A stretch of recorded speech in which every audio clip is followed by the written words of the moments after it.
አንድ አምላክ በሆነ በአብ በወልድ በመንፈስ ቅዱስ ስም የተባረከ የሐምሌ ወር ቀኑ 14 ሰዓት ነው። ከዚህ በኋላም ያንሳል። ሐምሌ 1 በዚች ቀን ሰውነቷን ለእግዚአብሔር የሰጠች ቅድስት ድንግልና መስተጋድል ቅፍሮንያ ሰማዕት ሆነች። እርሷም በደናግል ገዳም ቁጥራቸው 50 ለሆኑ ለደናግሉ እመምኔት እህት ነበረች። የእመምኔቷም ስም ኦሪያና ነው። ይህችንም ቅድስት በፈሪሃ እግዚአብሔር አሳደገቻት። በትሩፋቱም ስራ ተጋዳሊት እስከሆነችም ድረስ አምላካውያት የሆኑ መጻሕፍትን አስተማረቻት። ከዚህ በኋላ ፍጹም ገድልን ጀመረች። በየዕለቱ ቀንም ትጾም ነበር፣ ብዙ ጸሎታትንም ትጸልይ ነበር። ይህችም እመምኔት ስራዋ ያማረ በሃይማኖቷም የጸናች ነበረች። በበጎ ስራ ሁሉ እንዲጸኑ ወገኖቿን ታስተምራቸው ነበር። ከዚህም በኋላ ሰዎች ሁሉ ጣዖታትን እንዲያመልኩ ከሃዲው ዲዮቅልጥያኖስ ባዘዘ ጊዜ ብዙዎች ክርስቲያኖችን ይዘው አሰቃያቸው፣ ሰማዕትም ሆኑ። እሊያ ደናግልም ይህን በሰሙ ጊዜ ሁሉም ከገዳሙ ወጥተው ሸሽተው ተሰወሩ። እመምኔቷ ግን ከዚች ቅድስት ቅፍሮንያ ጋር ለብቻዋ ቀረች። በማግስቱም የንጉሥ መልእክተኞች ወደዚያ ገዳም በመጡ ጊዜ እመምኔቷን አግኝተው ያዟት። ሌሎችንም ደናግል ፈለጓቸው፣ ግን አላገኟቸውም። ቅድስት ቅፍሮንያም በእርሷ ፈንታ እኔን ውሰዱኝ፣ ይቺንም አሮጊት ተዋት አለቻቸው። እነርሱም ያዟት፣ በብረት ሰንሰለትም አሰሯት። መኮንኑ ወዳለበትም ከተማ ወሰዷት። እመምኔቷም እያለቀሰች ተከተለቻቸው።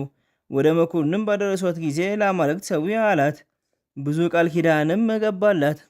እርሷ ግን ቃል ኪዳኖቹን አቃለለች፣ ትእዛዙንም አልተቀበለችም። እንዲደበድቧት አዘዘና በበትሮች ደበደቧት። ዳግመኛም ልብሷን ገፈው ስጋዋን ግልጥ እንዲያደርጉ አዘዘ። እመምኔቷ ኦሪያም አንተ ከሃዲ፣ ይህቺ ታናሽ ብላቴና እንዳጎሳቀልካት እግዚአብሔር ያጎሳቅልህ ዘንድ አለው ብላ ጮኸች። መኮንኑም እጅግ ተቆጥቶ ይህችን ቅድስት ቅፍሮንያን አስረው በመንኮራኩር ውስጥ እንዲያስሯት በብረት መጋዝም እንዲሰነጥቋት አዘዘ። ሁሉንም አደረጉ። ይህንም ሁሉ በፈጸሙባት። እርሷም እርዳታ ሽታ ወደ እግዚአብሔር ጮኸች። ወዲያውኑ ከሕማሟ ሁሉ ድና ምንም ጉዳት እንዳልደረሰባት ሆነች። ከዚህ በኋላ ደግሞ ምላሷን፣ ሕዋሳቷን ሁሉ ቆረጡ፣ ጥርሶቿንም ሰበሩ። ክብር ይግባውና መድኃኒታችን ኢየሱስ ክርስቶስ ያለም ሕመም አስነሳት። መኮንንም እርሷን ማሰቃየት በሰለቸው ጊዜ ራሷን በሰይፍ እንዲቆርጡ አዘዘና ቆረጧት። በመንግሥተ ሰማያትም የሰማዕትነት አክሊል ተቀዳጀች። አንድ ባለጸጋ ምዕመን ሰውም መጥቶ የቅድስት ቅፍሮንያን ሥጋ ወሰደ። በአማሩ የሐር ልብሶችም ገንዞ በወርቅ ሳጥን አኖራት። ከሥጋዋም ብዙ ድንቆች ታምራቶች ተገለጠ። ለእግዚአብሔር ምስጋና ይሁን፣ እኛን በቅዱስ ጸሎት የማረን፣ በረከቷም ከኛ ጋር ትኑር ለዘላለሙ አሜን። ዳግመኛም በዚች ቀን የሮሜ ሊቀ ጳጳሳት የክልዮስና የበርተሎሜዎስ የጻድቁ መነኮስ የገብረ መድኅንም የዕረፍታቸው መታሰቢያ ነው። በረከታቸውም ከኛ ጋር ትኑር ለዘላለሙ አሜን። በዚህም ቀን ቅዱሳን መስተጋድላን ብዮክና ብንያሚን አረፉ። እሊህም ቅዱሳን በግብፅ ደቡብ በቴዎዳ አውራጃ ቱና በሚባል ሀገር የምትገኝ ቤተክርስቲያን ቀሳውስት ነበሩ። እነርሱም ወንድማማቾች ነበሩ። አባታቸውም የቤተ ክርስቲያን ሹም የሆነ ደግና የዋህ ሰው ነበረ። እሊህም ሁለቱ ልጆችም በእግዚአብሔር ጸጋና በቅድስና ፍጹማን ነበሩ። እግዚአብሔርም በእጆቻቸው ታምራቶች ያደርግ ነበር፣ በሽተኞች ሁሉ ይፈውሱ ነበር። እነርሱም ከቤተ ክርስቲያኑ የጉድጓድ ውሃ ቀድተው በሽተኞችን ያጥቧቸዋል፣ ወዲያውንም ከበሽታቸው ይድኑ ነበር። የአባታቸውም ዕረፍት ቀን በቀረበ ጊዜ በዚያን ሰዓት ቀሲስ ብንያሚን ቁርባን ያሳርግ ዘንድ የቅዳሴ ልብስ ለብሶ በቤተ መቅደስ ነበረ። መልእክተኞችም መጥተው አባቱ ለሞት እንደተቃረበ እርሱን እንደሚፈልጉ ነገሩት። ብንያሚን የቁርባኑን ስራ ሳልፈጽም ልብሰ ተክህኖን አላወልቅም፣ ከሞቱ በፊት እንዳየው እግዚአብሔር ከፈቀደ ይቆየኛል፣ ካልሆነ እግዚአብሔር ፈቃድ ይሁን አለ። አባቱም ሁለተኛ ሶስተኛ ጊዜ ላከ። አባ ብንያሚን ግን የቁርባንን ስርዓት ከፈጸመ በኋላ ወደ አባቱ ሄደ፣ ሞቶም አገኘው። ስለ ቤተ ክርስቲያኒቱ ንዋየ ቅድሳትም እጅግ አዘነ። እነርሱ በእርሱ ዘንድ የኖሩ ዕቃዎችን ያኖረበትን ቦታ አላመለከታቸውም ነበርና። ወንድሙ ብዮክም አባታቸው ስላስቀመጠው ንዋየ ቅድሳት ወደ አስቄጥስ ገዳም ወደ ቅዱሳን አረጋውያን ሄዶ እንዲጠይቅ መከረው። አባ ብንያሚንም በሄደ ጊዜ የአስቄጥስ ገዳም አበምኔት አባ ዳንኤል አገኘው። አባ ዳንኤልም ስለ እርሱ የመጣበትን ስራ ሁሉ ነገረው። ነገር ግን ወደ አንድ ጻድቅ ሰው እንዲሄድ አዘዘው። እርሱም ቅዱሳቱን ያለበትን እንደሚያስረዳው ነገረው። በሄደም ጊዜ አመለከተው። ያንንም ጻድቅ ሰው አገኘው። እርሱም ገልጾ አስረዳው። በተመለሰም ጊዜ እንዳስረዳው አገኘው። ከዚህም በኋላ በመልካም ገድል ሁሉ ከወንድም ጋር ተጠምዶ ኖረ። ለሕሙማን ነፍሳቸው ሳትወጣ ያቀብላቸው ዘንድ ከቅዱስ ቁርባን ከፍሎ በሳጥን ውስጥ የማኖር ስርዓት ነበራቸው። ሰይጣንም ከይሲን አስነሳውና ሳጥኑን ቀዶ በዚያ ከቅዱስ ቁርባኑ በላ። ብሩክና ቢንያሚን ይህን ባወቁ ጊዜ እጅግ አዘኑ፣ ከይሲዩንም ገደሉት። ከዚህም በኋላ የተቀደሰውን ቁርባን ስለበላ ከይሲዩን ይበሉት ዘንድ ተማከሩ። ፈቃዱም ከሆነ እንዲያስረዳቸው እግዚአብሔርን ለመኑት። የእግዚአብሔር መልአክም ተገለጸላቸውና ያን ከይሲ ይበሉት ዘንድ አዘዛቸው። እነርሱም በሉት። ከበሉትም በኋላ አረፉ። እግዚአብሔርም ስራቸውን ገድላቸውን ለአንዲት ድንግል ሴት ገለጸ። እርሷም እሊህን ቅዱሳን ገድል ለሕዝብ ተናገረች። እነርሱም ያማለች ቤተ ክርስቲያን ሰርተው ስጋቸውን በውስጡ አኖሩ። ከስጋቸውን ብዙ ድንቆችና ተአምራቶች ተገለጡ። ለእግዚአብሔር ምስጋና ይሁን፣ እኛንም በቅዱሳኑ ጸሎት ይማረን፣ በረከታቸውም ከኛ ጋር ትኑር ለዘላለሙ አሜን።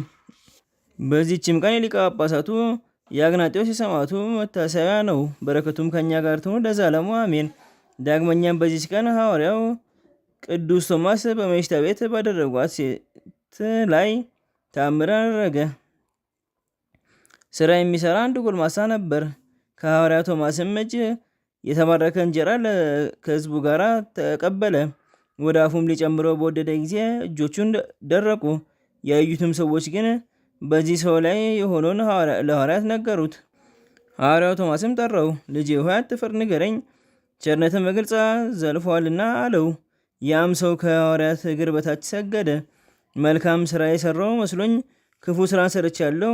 አንዲት የጠጅ አበዛ ሴት ነበረች።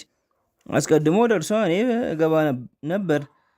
አንተም በንጽህና እንድትኖር አስተማርከን። ያቺ ሴት ከእርሷ ጋር የተኛ ዘንድ ነዘነዘችኝ። ስለዚህም በሰይፍ አንስቼ አረድኳት። ሐዋርያውም እንዴት እንዲህ ያለ ቁጣና የአውሬ ስራን ሰራህ አለው። ከዚህ በኋላ ውሃ ያመጡ ዘንድ ሐዋርያው አዘዘና በውሃ ውስጥ ጸለየ። ጎልማሶንም በእግዚአብሔር ታምነ እጆችን ታጠብ አለው። ሲታጠብም ዳነ። ከዚህም በኋላ የዚያችን ሴት በድን ወዳለበትን አመራኝ አለው። ያ ጎልማሳም መርቶ ወደ ቦታው አደረሰው። በደረሰም ጊዜ አይቶት እጅግ አዘነ። ወደ ውጭም አውጥቶ በአልጋ ላይ ያኖሯት ዘንድ አዘዘ። እንዳዘዛቸውም አደረጉ። እጇንም በላዩ ጭኖ ጸለየ። ጸሎቱን በፈጸመ ጊዜ ጎልማሳውን ሄደ፣ እጇን ይዘህ እኔ ቀድሞ በእጄ እንደገደልኩሽ አሁን ግን በሃይማኖት በእኔ እጅ ክርስቶስ ያስነሳሽ በላት አለው። እርሱም እንዳዘዘው አደረገ። እጇንም ይዞ ሳባት ፈጥና ተነሳች። ሐዋርያውንም አየችው። አልጋዋንም ትታ ከሐዋርያ ቶማስ እግር በታች ሰገደች። የልብሱንም ጫፍ ይዛ ባንተ ዘንድ ያስጠበከኝ ባልንጀራ ወዴት ነው አለችው። ሐዋርያም ወዴት ደርሰች ነበር ንገሪኝ አላት። እርሷም አንተ ከኔ ጋራ ያለህ እንዴት ንገሪኝ ትላለህ አለችው። ያየሽውን ንገሪኝ አላት። ከስጋዬ በተለየው ጊዜ አንድ ልብሱ የቆሸሸ ሽታውም የሚከረፋ ጠቋራ ተቀበለኝ። የእሳት ጉድጓድና የእሳት መንኮራኩር ወዳለበት ቦታ ወሰደኝ። ደግሞም እድፍና ትልን የተሞላ ጉድጓድ አየው። ነፍሳትም ከውስጡ ይንከባላሉ። በዚያም በምላሳቸው የተንጠለጠሉ አሉ፣ በጠጉራቸውም የተንጠለጠሉ አሉ፣ እጆቻቸውም እግሮቻቸውም የተንጠለጠሉ አሉ። በላያቸው ድኝ ይጤስባቸዋል፣ ያስጨንቋቸዋልም። ያ የሚመራኝ እኒህን ነገሮች ሰሪዎች፣ ሐሰተኞች፣ አመንዝሮችና ቀማኞች፣ ሌቦች፣ ነፍሰ ገዳዮች፣ ድሆችንና በሽተኞችን የማይጎበኙ የእግዚአብሔርን ሕግ የማያስታውሱ ናቸው። ስለዚህ እንደ ስራቸው ይቀጣሉ አለኝ አለች። ሐዋርያው ቶማስም ከዚያ የነበሩትን ይቺ ሴት የምትለውን ሰማችሁ? ያለው ስቃይ ብቻ አይደለም፣ ነገር ግን ከዚህ የሚከፋ አለ። እናንተም የኃጢአትን ስራ ከክፉ ሀሳብ ትታችሁ ወደ እግዚአብሔር ተመለሱ። ትህትናን፣ የዋህነትን፣ ፍቅርን፣ ንጽህናን ጠብቁ፣ ከእግዚአብሔርም ዘንድ ጸጋን ትቀበላላችሁ አላቸው። ክብር ይግባውና በጌታችን በኢየሱስ ክርስቶስ ሁሉም ሕዝብ አመኑ። ለድሆችም ምጽዋትን ሊሰጡ ብዙ ገንዘብ ሰብስበው አመጡ። ለድሆች ምጽዋትን በመስጠት ለሐዋርያው ልማድ ነበርና። ወሬውም በየሀገሩ ደርሶ በሽተኞች ሁሉ አጋንንት የያዛቸውም መጥተው በጎዳና ዳር አኖሯቸው። ሁሉንም በእግዚአብሔር ኃይል አዳናቸው። ለእግዚአብሔር ምስጋና ይሁን። እኛንም በሐዋርያው ቶማስ ጸሎት ይማረን፣ በረከቱም ከእኛ ጋር ትኖር ለዘላለሙ አሜን። አንድ አምላክ በሆነ በአብ በወልድ በመንፈስ ቅዱስም ሐምሌ 2 በዚህች ዕለት ከ12ቱ ሐዋርያት አንዱ ሐዋርያ ቅዱስ ታዲዮስ የዕረፍቱ መታሰቢያ ነው። ዘአቅረብኩ ማሕሌተ ዘኪርየ አእላፈ እምነተ ጽምዱከ ዘልፈ ለላነበብቶ ከብዘኔቴ መጽሐፈን ተደሰከ እግዚኦ ጸሪቀ ምርት ኮፈ እምላቡ ውላን ዘተርፈ ነቢያት ቅዱሳን ሐዋርያት ሰበከን ሰማዕት ወጻድቃን ደናግል አዲ ወንኩሳት የራም ባርኩ ገዛቲ መካን እስከ ደጌሊ ቆኑስ ጻን ለጻፈው በከርታስ ወለዛ ጻፈውን ዘይደርስ ወለዛ አንቦ ስተረጎ ሳዲስ ወለሰማ ቃሎ በዘነፈስ ጸሎተሙ ማርያም አዲቅተ ኩሉም በስም ወሬ ማረነ ኢየሱስ ክርስቶስ በቅዱስ ጸሎት ጠብቀን በረከታችን ከኛ ጋር ትኑር። አምላከ በከምርት ኮ ኮ ከመሳና